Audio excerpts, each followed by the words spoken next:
Voltamos então para a nossa terceira parte desse nosso encontro, na disciplina Gestão Participativa. Tá?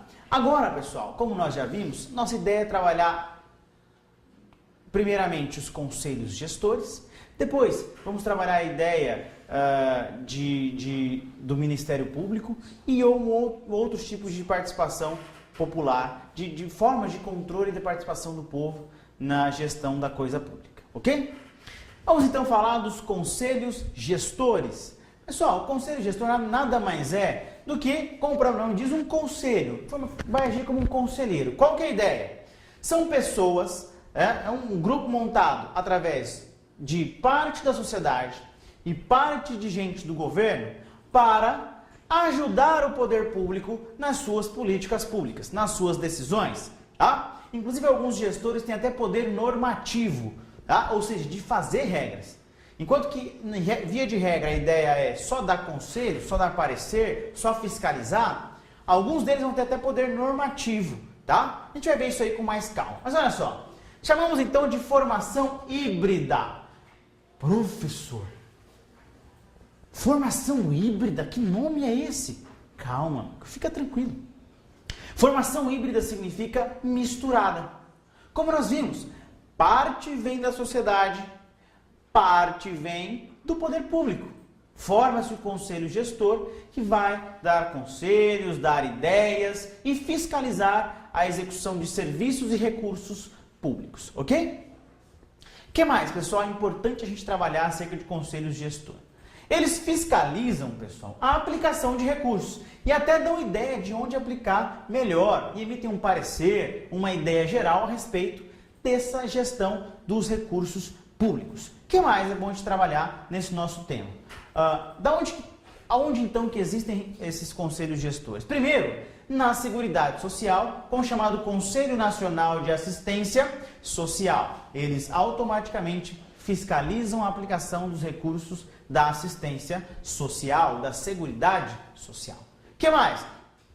Da saúde federal, estadual e municipal, nós temos conselhos gestores, formados por gente também do povo e gente também do governo. Olha que interessante, toda vez que vem um recurso da União para município ou para estado, o conselho estadual ou municipal é intimado para fiscalizar a aplicação do recurso.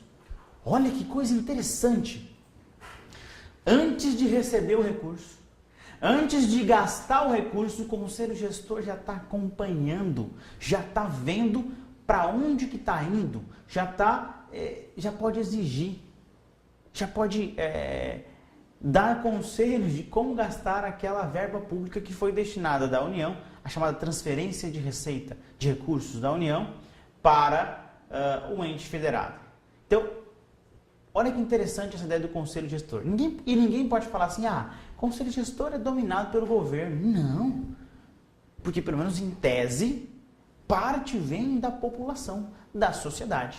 São médicos, enfermeiros e outros gestores de saúde, ok? O que mais, pessoal, é importante a gente trabalhar? Também temos os conselhos de educação, conselhos estaduais, tá? De educação, municipal de educação, e também aqueles que são vinculados ao Fundeb. O que é isso? É o Fundo de Desenvolvimento da Educação Básica. Ou seja, toda vez que o Fundeb recebe uma grana, o conselho é intimado, o conselho fica sabendo e também vai fiscalizar a aplicação deste recurso, certo? Também nós temos as associações de pais e mestres, que elas basicamente envolvem toda a comunidade escolar. Quem trabalha aí com escola sabe, uma escola boa só vai funcionar se integrar muito bem o seu corpo docente ao seu corpo discente, os alunos, corpo docente, os professores, os docentes, né? A sua coordenação, a sua organização administrativa, juntamente com a população, a associação de pais e mestres, porque são todos eles que vão lutar pela efetividade do PPP, Projeto Político Pedagógico. Então, reunião de pais e mestres não é só para você pegar o seu filho, né, e sair da escola puxando a orelha dele porque ele tirou uma nota baixa ou porque ele não se comporta direito na aula. Não, é também para lutar por essa efetivação do planejamento escolar, do projeto político pedagógico da escola. Também temos, pessoal, os conselhos gestores do patrimônio histórico brasileiro, que é toda e qualquer expressão cultural, qualquer coisa brasileira, ou seja, o modo de criar, viver e fazer do povo. Envolve também ciências, artes, tecnologias, obras e edificações, manifestações culturais também e obras históricas, arqueológicas, paisagísticas. E até se tem um exemplo aqui, ó, exemplo, Vila Velha de Pernambuco versus IPHAN, Instituto de Patrimônio Histórico Nacional. Qual é o grande problema que nós temos lá? A Vila Velha de Pernambuco é uma das vilarejos mais antigos do Brasil. É bonitinho, gente. Você chega lá, tem a igreja bonitinha, as casas assim pertinhas umas das outras, um vilarejozinho com a praça central. É bonitinho de ver. Qual é o problema? Aquele patrimônio foi tombado, tá, com o patrimônio histórico cultural brasileiro. Ou seja, a sua identidade, a sua fachada, a sua ideia geral não pode ser alterada. Só que aí surgiu um problema. Por quê? Porque os filhos e os netos, as gerações posteriores, que vieram depois do tombamento daquela área, como uma expressão de patrimônio histórico cultural brasileiro, os filhos e netos, eles quiseram morar como os pais deles moravam, ou seja, fazer um puxadinho do lado da casa do pai. É assim que eles vivem. E olha que eles fazem faculdade ali, viajam 2 horas, 3 horas, pagam a faculdade ali na raça, né? Com o dinheiro do turismo, dos turistas que vêm e compram ali uma tapioca, né? Ou uma outra coisa cultural, né? Típica daquela Vila Velha de Pernambuco. E aí o que acontece? Não houve tombamento? Não pode mudar, não é? Então não pode construir casa lá. E aí, olha que interessante, adveio o Conselho Gestor do Patrimônio Histórico para fazer um diálogo, para tentar fazer um diálogo entre a população e os historiadores, né, e os arqueólogos do IPHAN. Porque nada contra o pessoal que trabalha no IPHAN. Não, o trabalho deles é muito bonito e importante. Só que eles estavam pensando na ciência deles, ou seja, na história do país, no patrimônio histórico e arqueológico brasileiro. Mas não pensavam nas famílias. Muitas vezes meninos concursados, jovens do IPHAN, né, com boa ideia, com boa intenção, mas desprestigiando a família que lá morava, que lá fincou suas raízes e que lá deixou sua identidade, né? E aí então veio o Conselho Gestor para providenciar o diálogo, de modo que as pessoas pudessem conviver e construir suas casas, os filhos, puxadinho do lado da casa da mãe, sem que se perdesse a identidade original daquele patrimônio histórico brasileiro, que é muito bonito de se ver. Ok? Então veja a importância do Conselho Gestor, nesse caso aí, lá da briga da Vila Velha de Pernambuco, da população de lá, e o IPHAN, Instituto de Defesa do Patrimônio Histórico e Cultural Nacional. Ok? O que mais nós temos que trabalhar ainda? Olha só, temos também Conselho Gestor de Meio Ambiente, e aqui eu peço atenção. Por quê? Além de fiscalizar as questões do meio ambiente, por exemplo, de emitir relatórios e autorizações para que alguém possa desmatar, para que alguém possa explorar o meio ambiente, eles também têm poder regulamentar, ou seja, editar normas específicas de política nacional de meio ambiente. Tudo bem, eles não podem legislar de modo geral, não, eles têm que regulamentar aquilo que a lei já trouxe. Então a lei e a Constituição trazem uma ideia geral e o CONAMA vai trazer as normas específicas daquela situação, ou daquele direito, ou daquela questão ambiental. Tudo bem? Mas eles podem fazer lei. Que interessante, né? Muito interessante essa ideia. E nós temos na sua formação representantes do Poder Público Federal, Estadual, Municipal, empresários e sociedade civil. Todo mundo representado nessa questão de busca de defender o meio ambiente e ao mesmo tempo de explorar o meio ambiente, porque nós precisamos usar os nossos recursos para produzir bens e serviços. Tudo bem? Usar os nossos recursos para produzir bens e serviços. O que mais? Nós temos ainda Conselho Gestor da Criança e do Adolescente. Temos ainda, pessoal, o Conselho Gestor da Criança e do Adolescente, que também vai mostrar essa ideia de fiscalizar e editar normas específicas. Olha comigo aqui no slide.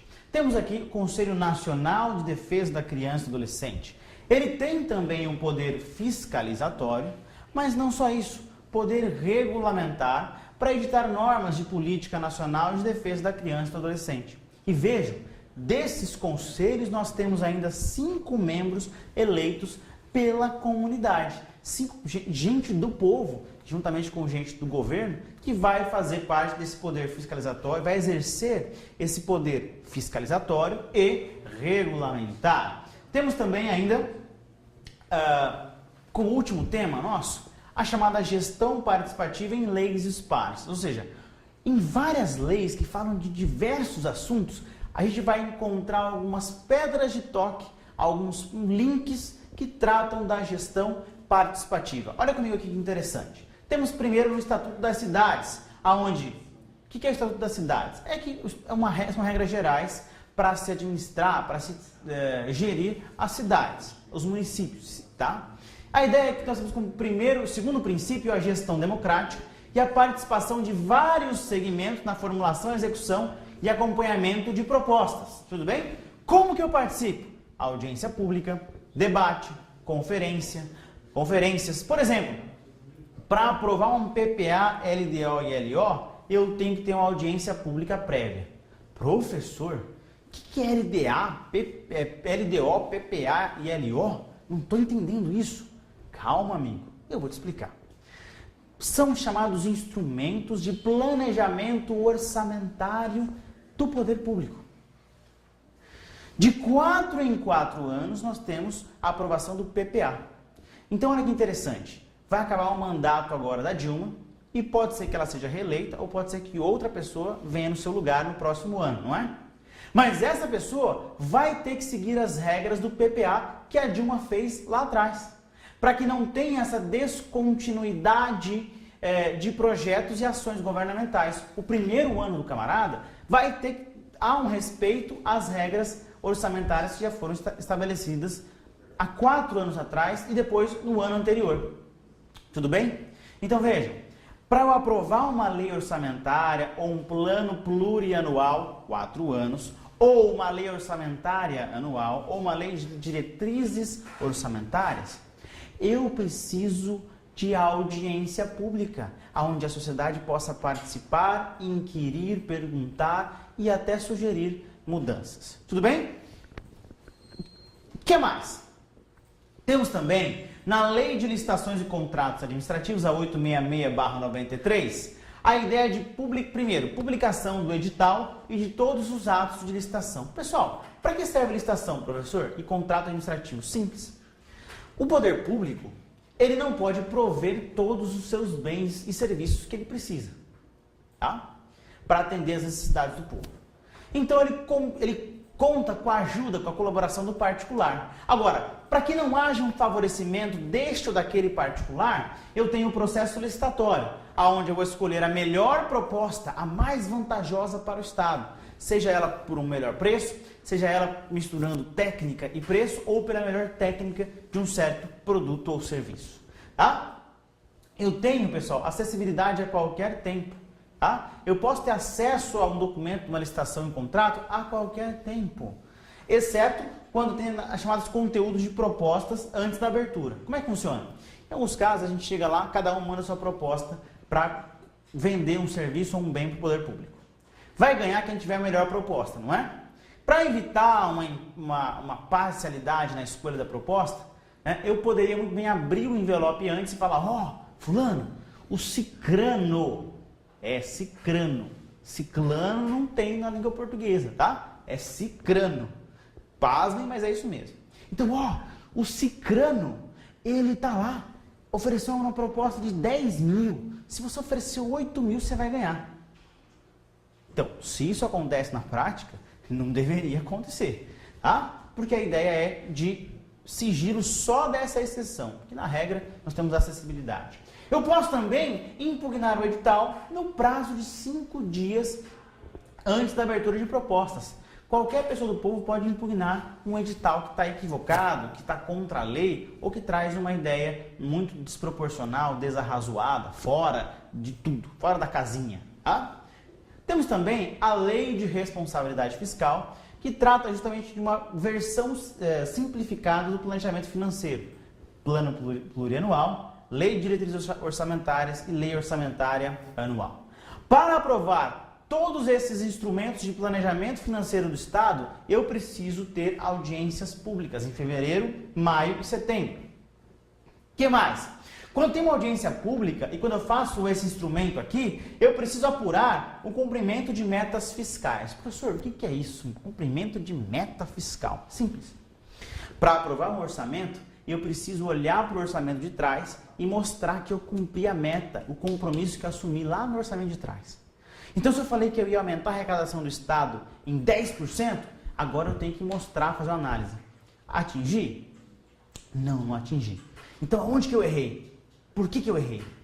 Atingi e superei? Opa, então vamos aumentar essa média porque está indo bem.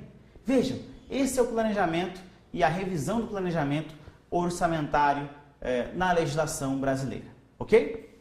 Temos também, pessoal, a ideia de publicação dos relatórios e metas fiscais. Na audiência pública a gente fala, olha, aqui nós cumprimos a meta do orçamento passado, agora a gente quer triplicar, quadruplicar o investimento em educação, quadruplicar a arrecadação. Como você vai aumentar a arrecadação?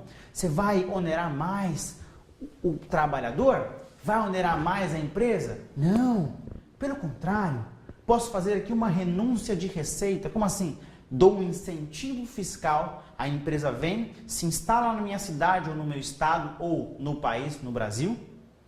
E aí o que acontece? Eu tenho mais emprego, eu tenho mais renda, eu tenho mais gente feliz, mais gente com poder aquisitivo, que vai comprar mais, vai fazer mais crediário nas Casas Bahia e vai aumentar o recolhimento de IPI. Então veja, eu lá trouxe uma empresa que vendia um certo bem. Ao invés do Estado, ele vai renunciar ao ICMS, tudo bem, ele vai renunciar ao ICMS daquela empresa, mas os trabalhadores vão comprar mais na Casas Bahia, então vai receber um ICMS a mais, dessas vendas a mais, que são feitas além daquilo que era feito antigamente.